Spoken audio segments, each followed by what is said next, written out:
Hello student, this is chapter first of history, nationalism in Europe.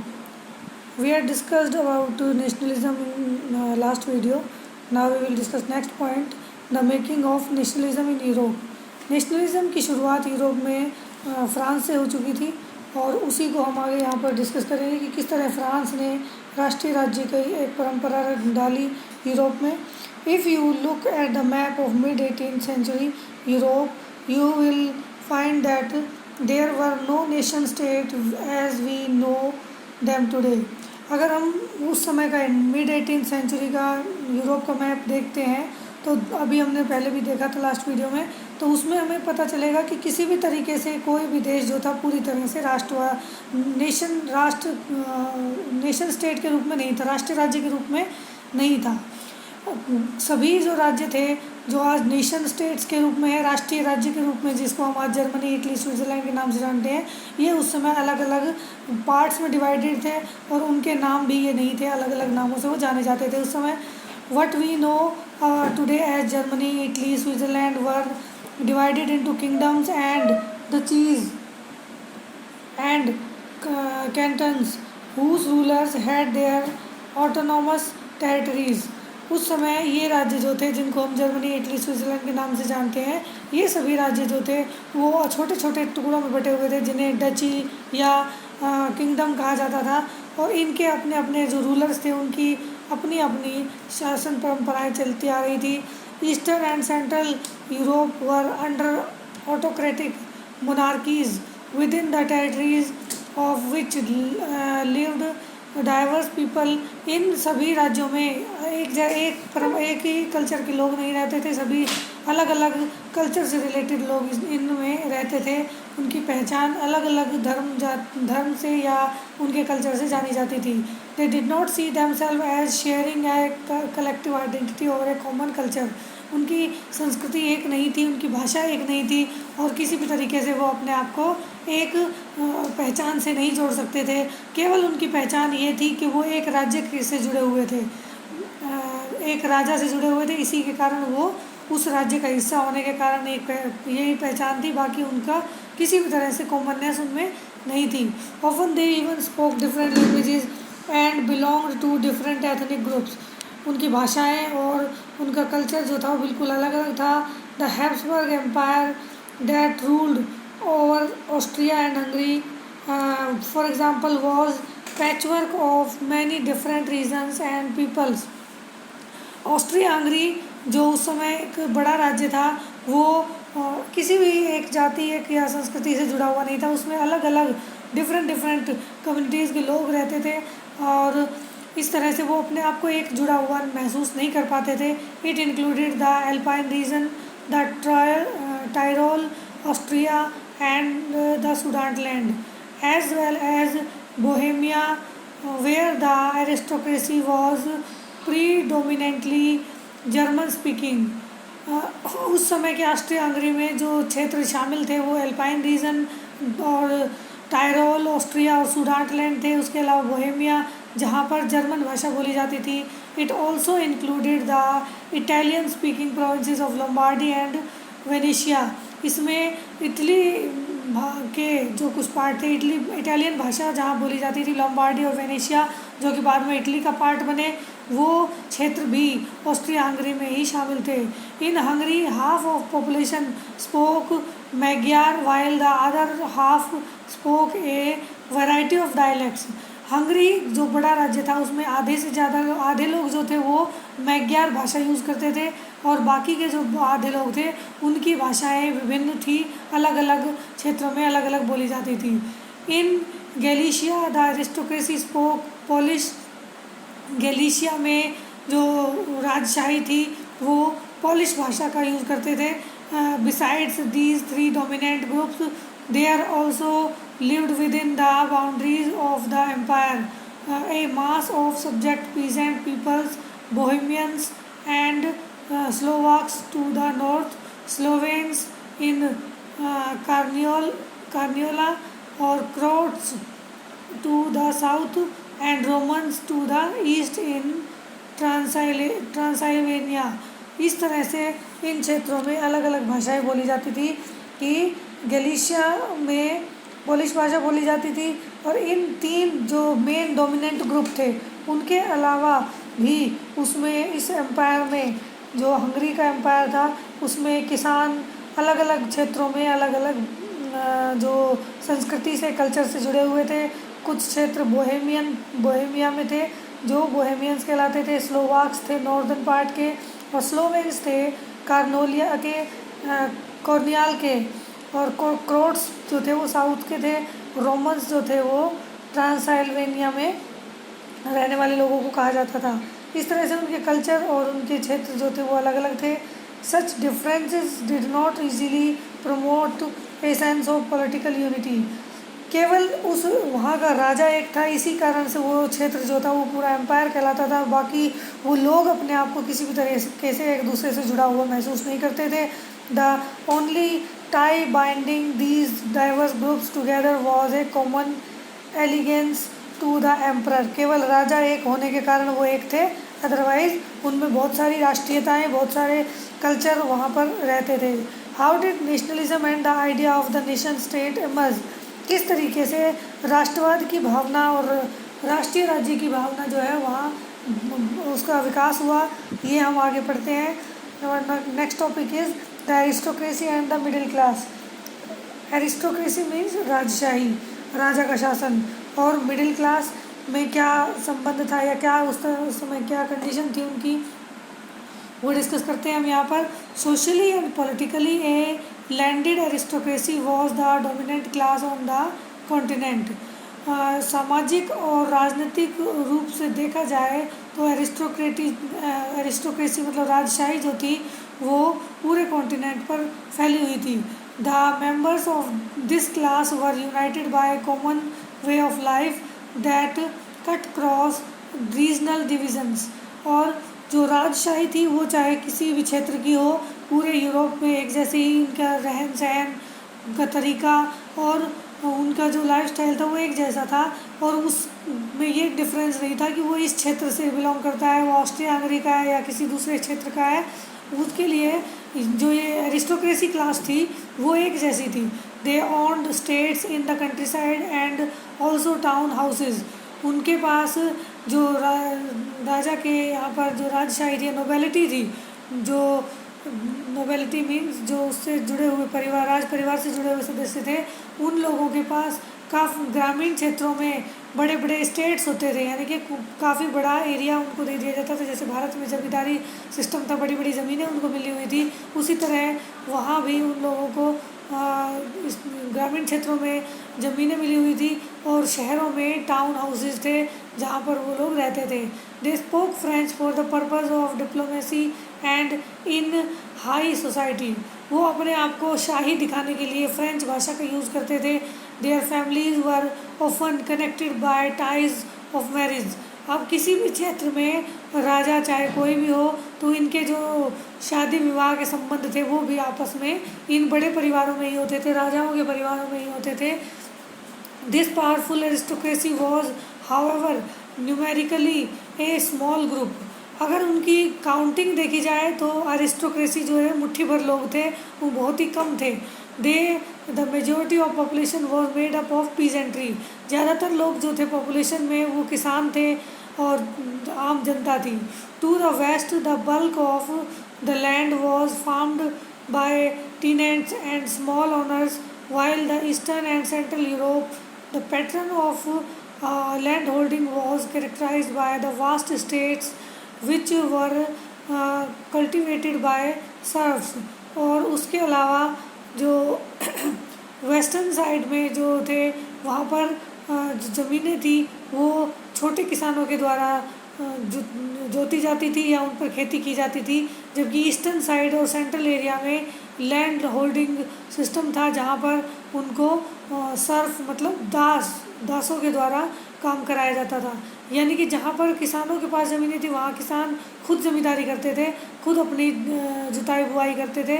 लेकिन eastern और central Europe में जो बड़े बड़े ज़मींदार थे और उनके यहाँ पर दास होते थे काम करने के लिए, वो उन दास या किसानों से मतलब जो उन्होंने गुलाम बनाए हुए थे उन लोगों से काम कराते थे। In Western and part of the Central Europe, the growth of industrial production and trade meant the growth of towns and emergence of commercial classes whose existence was based on the production for the market. Western और central Europe में industrial production जो है वो बढ़ गया था और यहाँ पर ग्रोथ जो इंडस्ट्रियल प्रोडक्शन बढ़ा, इंडस्ट्रीज़ लगी तो शहरी क्षेत्र का विकास हुआ और यहाँ पर ज़्यादातर कमर्शियल क्लासेस रहने लगी और लोग जो है वो जो एक फैक्ट्रीज़ में काम करने वाले लोगों की यहाँ पर तादाद बढ़ने लगी और इनका जो मेन मकसद था वो मार्केट के लिए प्रोडक्शन करना था. Industrialization began in England in the second half of the 18th century, but in France and part of the German states it occurred only during the 19th century. England में half जो second half था 18th century का, यानी कि 18th century के last part में जाकर industries जो है वो स्टार्ट हो चुकी थी और लेकिन फ्रांस और जर्मनी के जो अलग अलग प्रांत थे, स्टेट्स थे, उनमें 19th सेंचुरी में ये शुरुआत हुई थी. In its wake new social groups came into being, a working class population and middle class made up of industrialist, businessman, professionals. अब इस टाइम पीरियड में एक नए सोशल ग्रुप का निर्माण हुआ, एक नए सामाजिक समूह का निर्माण हुआ जिसको हम मिडिल क्लास कहते हैं. और इस मिडिल क्लास में इंडस्ट्रियलिस्ट भी आए, बिजनेसमैन भी और वर्कर भी थे, प्रोफेशनल्स भी थे. यानी कि नोबेलिटी और क्लैरिटी को छोड़कर और उस जो तीसरा कैटेगरी थी वहाँ पर थर्ड स्टेट में किसानों को छोड़कर बाकी जो मिडिल क्लास मतलब उनसे ऊपर थे या नोबेलिटी से नीचे थे, किसानों से ऊपर और नोबेलिटी से नीचे जो लोग थे उनको मिडिल क्लास में काउंट किया जाने लगा. In central and eastern Europe these groups were smaller in number till late 19th century. ये जो मिडिल क्लास थी वो सेंट्रल और ईस्टर्न यूरोप में इनकी संख्या काफ़ी कम थी. 19th सेंचुरी के लास्ट तक भी इनकी पॉपुलेशन काफ़ी कम थी. It was among the educated liberal middle class that ideas of national unity following the abolition of aristocratic privileges gain popularity. अब जो मिडिल क्लास ग्रुप तैयार हुआ था इसमें ज़्यादातर एजुकेटेड और लिबरल माइंड वाले लोग थे जो कि जिनकी सोच जो है वाइड हो चुकी थी और वो किसी भी तरीके से जो एरिस्टोक्रेसी राजशाही के जो विशेषाधिकारों में मिले हुए थे जन्म के आधार पर उनको ख़त्म करने के फेवर में थे. Next topic is what did liberal nationalism stand for. Liberal nationalism किस चीज़ के लिए माना जाता है. Ideas of national unity in early 19th century Europe were closely allied to the ideology of liberalism. जो अर्ली 19th सेंचुरी थी वो यूरोप में एक बड़ा बदलाव लेकर आई. इसमें लिबरलिज्म या जो स्वतंत्रता की नई परिभाषा जो थी वो वहाँ पर स्टार्ट हो चुकी थी. एक नई सोच, एक नई विचारधारा का जन्म यहाँ पर हो चुका था. The term liberalism drives from the Latin root liber meaning free. Liberalism जो वर्ड है वो लैटिन वर्ड लिबर से लिया गया है जिसका मतलब होता है free.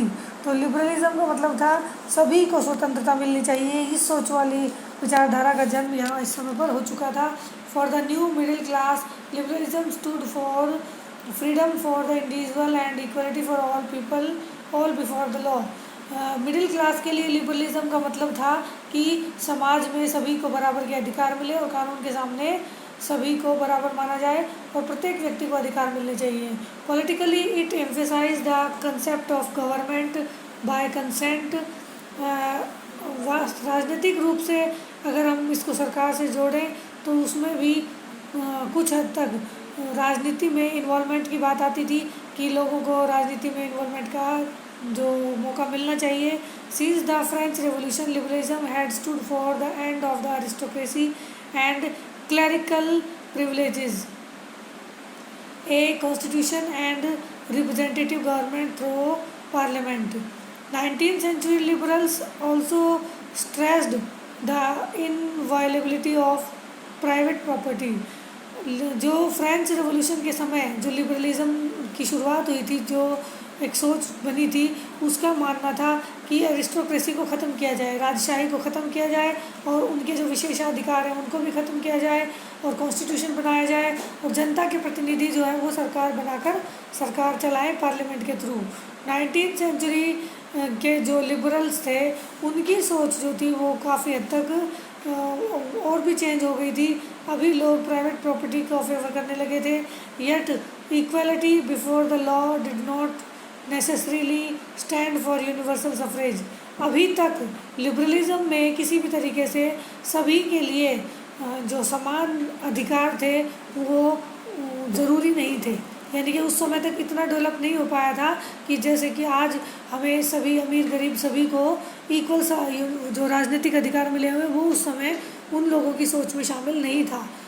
You will recall that in revolutionary France, which marked the first political experiment in liberal democracy, the right to vote and to get elected was granted exclusively to property owning men.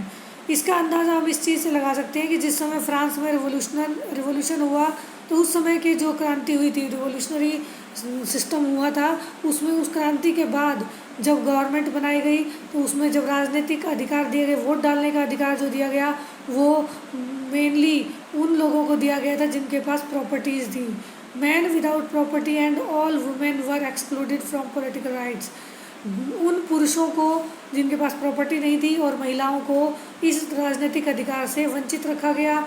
Only for a brief period under the Jacobian did all adult males enjoy suffrage.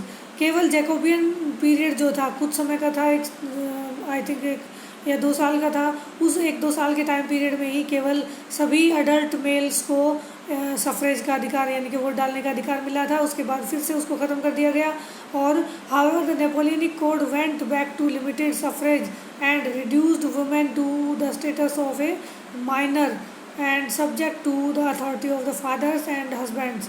और Napoleon ने दोबारा से जो Napoleonic code बनाया, जो कानून बनाए, उनके अकॉर्डिंग उसने सफरेज को, राजनीतिक अधिकार जो वोटिंग राइट था, उसको और ज़्यादा सीमित कर दिया, यानी कि प्रॉपर्टी वालों को ही दे दिया और महिलाओं को पुरुषों के बिल्कुल अधीन बना दिया। या तो लड़कियां शादी से पहले अपने पिता के कंट्रोल में रहेंगी और शादी के बाद हस्बैंड्स के कंट्रोल में रहेंगी। इस तरह उस समय महिलाओं को किसी भी तरह का राजनीतिक अधिकार नहीं मिला हुआ था। Through the 19th and early 20th century, women and non-propertied men organized opposition movement demanding equal political right। 19th century की लास्ट पीरियड में और 20th सेंचुरी के स्टार्टिंग पीरियड में जो महिलाएं थी उन्होंने, और जिनके पास प्रॉपर्टी नहीं थी, विदाउट प्रॉपर्टीड मैन जो थे, उन्होंने जो आंदोलन चलाने शुरू कर दिए थे राजनीतिक अधिकार प्राप्त करने के लिए, वोटिंग राइट प्राप्त करने के लिए। In the economic sphere liberalism stood for the freedom of market and the abolition of state imposed restriction on the movement of goods and capital. Economic, आर्थिक रूप से अगर लिबरलिज्म को हम देखें तो उस समय मार्केट और जो स्टेट के द्वारा लगाए गए रिस्ट्रिक्शंस थे उनको ख़त्म करना था। किसी भी तरह के प्रोडक्शन और जो वस्तुएं प्रोड्यूस की जा रही थी उन पर किस तरह जो बहुत ज़्यादा रिस्ट्रिक्शंस जो लगे हुए थे उनको ख़त्म करना लिबरलिज्म की पहचान थी। During the 19th century this was a strong demand for the emerging middle class. 19th century के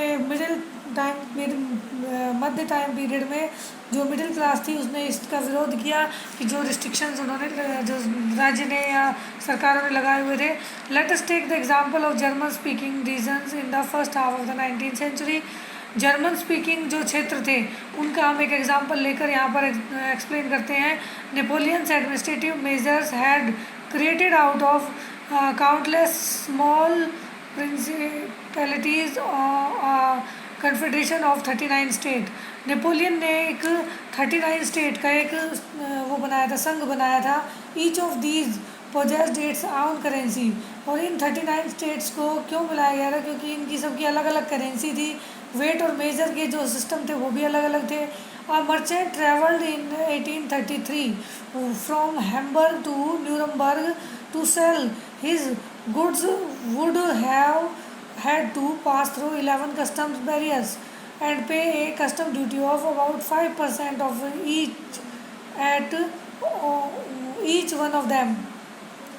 अगर हम इस एग्जाम्पल के थ्रू समझेंगे कि किस तरह से ये सिस्टम बहुत ज़्यादा जो क्रिटिकल था, कि अगर हम बात करें एक व्यापारी 1833 में हैम्बर्ग से न्यूरमबर्ग तक अपने किसी सामान को बेचने के लिए जाना चाहता है, तो उसको 11 जो कस्टम बैरियर्स हैं वो क्रॉस करने पड़ेंगे, यानी कि 11 जगह पर उसको उसका सामान रोका जाएगा, उस पर कस्टम ड्यूटी लगेगी और उसको कुछ चार्ज देना पड़ेगा। तो 5% का चार्ज उसे देना पड़ेगा हर एक जगह पर, यानी कि 11 जगह उसने 5% का 5% का चार्ज दिया, तो वो उसके लिए काफ़ी ज़्यादा महंगा पड़ जाता था। Duties were often levied according to the weight and और मेजरमेंट ऑफ द गुड्स। जो ये कस्टम ड्यूटीज़ लगती थी, जो चार्जेस लगाए जाते थे, उन पर टैक्स जो लगता था, वो टैक्स भी उस वस्तु के वेट और मेजरमेंट के आधार पर लगाया जाता था। At each region had its own system of weight and measures, this involve time consuming calculation. अब हर क्षेत्र में अपना अलग मेज़रमेंट और वेट करने का सिस्टम था, यानी कि 1 किलो जो था वो हर जगह पर अलग अलग था, कहीं पर उसमें कुछ मास ज़्यादा बढ़ जाता था तो कुछ कहीं पर उसमें कुछ कैलकुलेशन में कम हो जाता था, जिसके कारण जो ये टाइम कंज्यूमिंग सिस्टम था और कैलकुलेशंस में काफ़ी टाइम लगता था। The measure of cloth for example was a elle which in each region stood for a different length. Elle जो कि मेज़रमेंट मतलब लंबाई नापने का, मान लो कपड़ों की लंबाई नापने के लिए एली नाम का एक मेज़रमेंट यूज़ किया जाता था। तो एली की जो लेंथ थी वो हर क्षेत्र में अलग अलग थी। And elle of textile material bought in Frankfurt would get you 54.7 centimetre of cloth. अगर आप फ्रैंकफर्ट से कोई कपड़ा ख़रीदते हैं और वहाँ पर एक एली जो मेज़रमेंट था उसका अगर आप कपड़ा लेते हैं, एक एली कपड़ा लेते हैं, तो उसमें 54.7 सेंटीमीटर कपड़ा आएगा। अगर आप मेंस, यानी कि शहरों के नाम है फ्रैंकफर्ट और मेंस से ख़रीदेंगे तो 55.1 सेंटीमीटर हमें मिलेगा। तो ये डिफरेंस हो गया। एली मेज़रमेंट एली नाम से ही है, लेकिन उसकी जो लंबाई है उसमें सिस्टम में चेंज आ रहा है। न्यूरमबर्ग में जाकर ये 65.6 सेंटीमीटर हो जाएगा और फेरीबर्ग में ये 53.5 सेंटीमीटर है। तो उस समय के जो क्षेत्र थे उन क्षेत्रों के अकॉर्डिंग अपना अपना अलग अलग मेजरमेंट था, जिसके कारण व्यापारियों को काफ़ी सारी समस्याओं का सामना करना पड़ता था। Such conditions were viewed as obstacle to economic exchange and growth by the new commercial classes who argued for the creation of a unified economic territory allowing the unhindered movement of goods people and capital. जो व्यापारी थे वो इस चीज़ को बहुत बड़ी समस्या मानते थे और उनके लिए काफ़ी समस्याएं पैदा करने वाला सिस्टम भी था, जिसके लिए वो बार बार इसकी डिमांड करते रहते थे कि उनके लिए एक ऐसा सिस्टम बनाया जाए जिससे कि उन्हें सामान को जाने में और अपने उन लोगों को जाने में कोई दिक्कत ना हो, क्योंकि बार बार बैरियर क्रॉस करना, उन पर अपना पूरा सामान फिर से दिखाना, उसका मेजरमेंट करवाना, वो काफ़ी टाइम कंज्यूमिंग और मुश्किल भरा होता था। इन 1834 ए कस्टम यूनियन और Zollverein was formed at the initiative of Prussia and joined by most of the German states. 1834 में जब प्रिशा, उस समय जर्मन भाषी सबसे बड़ा देश था, और उन्होंने जर्मन भाषी जितने भी स्टेट थे उन सबको मिलाकर जोल्वराइन नाम का एक संघ बनाया। The union abolished tariff barriers and reduced the number of currencies from over 30 to 2। उस समय इस यूनियन, जो जोल्वराइन नाम से यूनियन बनाई थी, उस यूनियन ने जो टैरिफ बैरियर्स हटा दिए, यानी कि टैक्स का जो थे जगह जगह पर जो बैरियर लगते थे, टैक्स कस्टम ड्यूटीज़ लगती थी, उनको ख़त्म कर दिया और उसकी जगह पर करेंसी भी, जो कि पहले 30 करेंसीज़ थी, यानी कि उन 30 करेंसीज़ को क्रॉस करना पड़ता था अगर किसी दूसरे देशों में जाना है तो, एक के बाद एक करते हुए उनको केवल पूरे क्षेत्रों में 2 करेंसी छोड़ दिया गया। मतलब कि 30, मान लो 30 पार्ट थे तो 30 पार्ट की अलग अलग 30 करेंसीज थी, उन 30 करेंसीज को ख़त्म करके 2 करेंसीज को अलाउ कर दिया गया, जिससे कि व्यापारियों को काफ़ी सारी समस्याओं का जो है समाधान हो गया। The creation of a network of railway further stimulating stimulated mobility, harnessing economic interest to national unification। और रेलवे के प्रचार प्रसार से भी काफ़ी सारी जो लोगों के मूवमेंट बढ़े और जो आर्थिक गतिविधियाँ थी वो बढ़ गई थी। A wave of economic nationalism strengthen the wider nationalist sentiments growing at that time. उस समय जो आर्थिक विकास की प्रोसेस चली उसके साथ साथ राष्ट्रवाद की भी भावना जो थी उनसे जुड़ती हुई चली गई, क्योंकि ये जो जोल्वराइन बनाया गया था वो जर्मन भाषी स्टेट्स का था, यानी कि जर्मनी के जो पार्ट आज हैं वो सभी अलग अलग राज्य थे उस समय, और उन सब को मिलाकर एक संघ बनाया गया था। तो उन सब के अंदर एकता की भावना कहीं ना कहीं से प्रेरित होने लगी और वो अपने आप को कहीं ना कहीं से एक कल्चर का समझने लगे, अपने आप को जुड़ा हुआ महसूस करने लगे। That's all for today, keep learning.